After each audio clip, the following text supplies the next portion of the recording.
Yeah. I always want to know how Jewish people to many of them are very rich, Yeah. have factory, have like a business. Yeah. So how they did you give it to their children or what they do? Maybe like the very small business owner will give to their children because they're very small. When I say small business, I mean like maybe one restaurant or something. But when we're getting to the top family businesses, the ones that own multiple business, hundreds of business under one parent company, that is a lot different. They actually do something called a family voting. So what happens is that everybody in the family, uncles, nephews, nieces, aunts, any children, right, can run for what we call is a family leader. So what they do is they vote for the family leader. And anybody can, you can vote for anybody who is running, and anybody can run. But to run, you must pass so many tests, right? And this is the biggest thing. So, when they do the voting, if I am the family leader of my family, right, that means my brother and my brother's children can enter into the voting, and my sister and sister's children can also become family leader. That also includes my uncles on my mom's side and my dad's side, so it becomes a huge thing. Now, the people who are allowed to vote are the only people allowed to vote are the people who contribute to the businesses. That's it. If you don't contribute, you actually lose a voting card. And when you lose your voting card, you are never again allowed to vote within the family. You get kicked out. That includes the trust fund. Many of the parents and kids actually have a trust fund. They get a certain amount of money every month from the business. And you actually could lose all your money, you can lose your voting card, and you will be 100% kicked out of the family. Now, you're thinking, how do I get voted? It's very simple. Actually, it's pretty complicated, not as simple as you think. The first way is you need to work in the business. This is so important, right? And it's not just if I'm the family leader and my daughter here, I don't put her in a position of power. So what happens is that as she gets older, right now she's very young. When she gets a little older, kindergarten to primary school to middle school, I bring her into the office a lot. And I teach her what do I do in the business, and how do I do it, and how do you run it. I slowly teach her. So by the time she reaches a teenager and needs to earn money, she's going to get a job within my business. And you need to remember, when I say business, I mean a parent company that has well over thousands of employees that takes care of over hundreds of businesses. So she's a teenager now, and she wants to learn the business better. What better way is I will put her in the lowest position in the company. Jews always do this. You never put somebody at a high position that they don't deserve or cannot do. Because if you put them in a high position, they're going to fail. So these are the two most classic low positions you can put your children in. Number one, janitor. Janitor is a great position to start at. Why?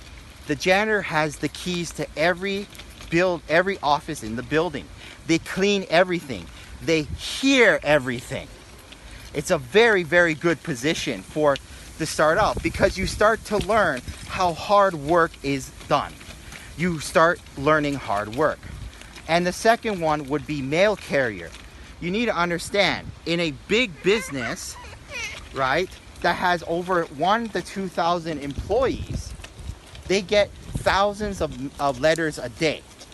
So when you put them in the mail carrier, what happens is that in the morning you come in, you sort the mail, then in the afternoon you deliver the mail to certain people. Why is this a good business? Why is this a good starting point? It's because you get to visit everybody from the office worker to the janitor to all the way to the managers and the CEOs, right? You get to visit everybody in the business.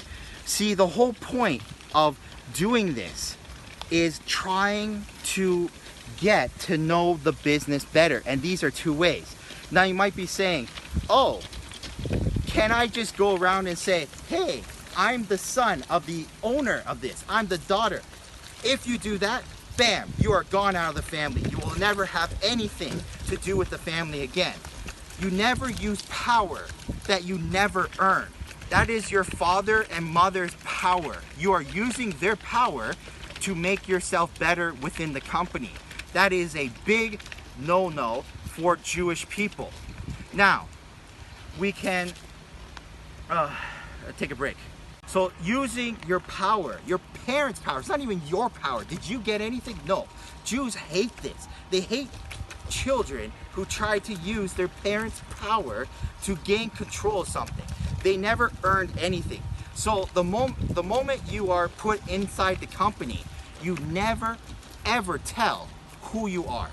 You always act like a normal person because people treat you different. If they know you are the son or daughter of the owner, they're going to treat you super nice, and you're never going to know the real feelings and the real thinking of the people in your company, right? So that is just teenager, and also a little bit of university. Now, to run for family owner, after you work your way up after you get to know the company, right? The next step is your education. Now, depending on how large your family is, education could be BA minimum, master minimum, or PhD minimum. That must be the minimum you get. And it must be a major that is not useless. So, business is very useful, right? Anything in business, math, sciences, medical, anything like this is very useful for the family. If you are a medical family, getting your medical degree is very useful. Getting a degree in dance is useless, and you will never be voted as a family leader because you're useless. You're studying stuff that's useless. Becoming the family leader is very stressful for Jewish people, and you work very hard. So many children work all the way up to PhD. Now, you have your PhD. You did the janitor work. You did the mail carrier work for all these years. Since you're 15 to like 25, 26, 27, you were working in the parents' company. You might be saying, hey, I am ready for the family leader. Hell no, you ain't ready to do anything. You got your PhD. The next step is office worker. You are the lowest office worker. You must work your way up and up and up. So the next 20 to 30 years of your life will be working in the company, working your way up to CEO. You're just gonna work your way up after your education. So you're slowly building everything. Then, once you are about 50, 40-ish to 50, and the old family leader wants to step down, now you have a chance, just a chance, to get voted. Because the next step is, how can you convince your other family that you can protect them and run the business better? That's the next step. Now, you might be saying, okay, that sounds like a lot of work. Is there another way? Yes, there is another way. You build your own business. It's very simple.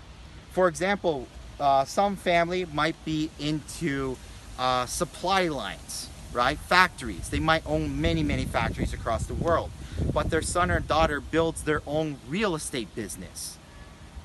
They also have a chance because they built their own without the help of the family, and they built it so big, they also have a chance to run for family leader. So you don't only have to work your way up, you can also build your own international huge business and then become the family leader. Because building your own business shows motivation, hard work, you understand people. So all this together, finally, people will be allowed to vote for you or not. Now, the voting can get it's either very simple or very easy. A lot of times it's very, very dangerous because this becoming a family leader is lots of power. So it is possible that brother versus brother, sister versus sister, aunt versus uncle, or your mother versus another uncle. And it could get physical sometimes. It's very rare, but it happens. They could be trying to do anything illegal. But the moment you get caught doing something illegal, you are also kicked out because that's against the rules. They want you to become the family leader a good way. Now, if you do something illegal, like taking your brother, you and your brother are fighting for family leader. You steal your brother and tie him to a chair. And the family finds out. Both of you will be kicked out of the race. Why? Number one, you broke the rules. Number two, the brother wasn't smart enough not to get captured and not to escape. See, Jewish people have a huge list of rules and morals, and you have to be smarter. If you get kidnapped, you have to either A, break out by yourself, or B, never get kidnapped. And then you've stolen the race. Now, it has happened that sometimes no family leader can be chosen because nobody wants it. Then what do? There's always a bigger family that you came from. And when I mean bigger family, these are the families that have been in power for well over 1,000 years. Those families that you originated came from will take your business over, and your business will become one of their business. And you might be saying, well, that's not fair. Just because my son doesn't want to be family leader, why do we lose everything? You don't lose everything. It's actually, you must think ahead. Jewish people think much far ahead here. I don't want to run for family leader. It's very stressful, right? My son doesn't want it. And then the big business takes it over. I still have my voting card. I still can vote for the bigger family, which means my grandchildren have a possibility to take over the bigger family now. Because just because we couldn't handle the smaller business doesn't mean our grandchildren or our grandchildren are able to take control of the business again. Jews play the game long term. It's not short term. And one of the ways is, if you know you can't do it today, you got to set up your children, build the foundation so your children can do it tomorrow. And this is how Jewish people keep the money into the family. This is how we keep our businesses strong. It's because we vote for the best person. We never just go, oh, you know what, I have a boy, here's the business, and then 3, 4, 5, 10 years later the business collapsed and I go, oh, I have no idea what happened. My boy never did a BA. My boy never did anything. I don't know what happened. I know what happened. Never worked, never earned it. So Jewish people, no matter how rich you are, you must go up there and earn it to get it. And if you're not going to earn it, it's okay. But you need to plan for the future because maybe your children can earn it. So this is the whole point. Nothing is passed down. Everything is earned and fought for. Just like it's probably the best survival game you'll ever play. Because it's what we call 4D chess. Everybody versus everybody, and everybody wants something, but you must always accept who is the winner and who is the loser.